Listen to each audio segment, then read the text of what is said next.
হজে যেতে চান গোরখোদক মনু মিয়া। বিনা পারিশ্রমিকে ৩,০০০-এর বেশি কবর খুঁড়ে নিঃস্বার্থ সেবা দিয়েছেন এই মানুষটি। জীবনের শেষ ইচ্ছেটা এখন ওমরা হজ। হাসপাতালের বিছানায় শুয়ে এমন ইচ্ছা প্রকাশ করেন তিনি। সুস্থ হলে তার এই ইচ্ছা পূরণের প্রতিশ্রুতি দিয়েছে আলহাজ শামসুল হক ফাউন্ডেশন। মনু মিয়া কবর খুঁড়তে যেতেন লাল টগবগে ঘোড়ায় চড়ে, কিন্তু অসুস্থ হয়ে হাসপাতালে ভর্তি হওয়ার সময় দুর্বৃত্তরা মেরে ফেলে তার প্রিয় সেই ঘোড়াটি।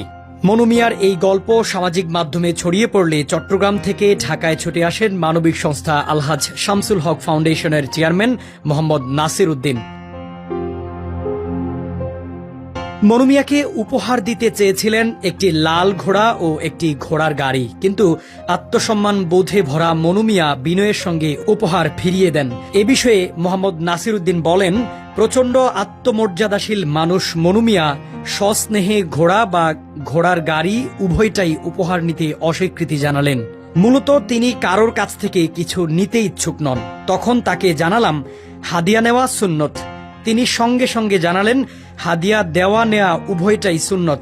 তিনি আমাদের তার কিশোরগঞ্জের বাড়িতে আমন্ত্রণ জানালেন। শামসুল হক ফাউন্ডেশনের চেয়ারম্যান আরও জানান, ৭৫ বছর বয়সী মনু মিয়ার কোনো ইচ্ছে আছে কিনা জানতে চাইলে তিনি উমরাহ হজ করার ইচ্ছের কথা বলেন। তাকে ভালোবাসা আর শ্রদ্ধার সঙ্গে ফাউন্ডেশনের পক্ষ থেকে উমরাহ হজের ব্যবস্থা করে দেওয়ার প্রস্তাব দেয়া হয়। উত্তরে সুস্থ হলে ভেবে দেখবেন বলে জানিয়েছেন মনু মিয়া।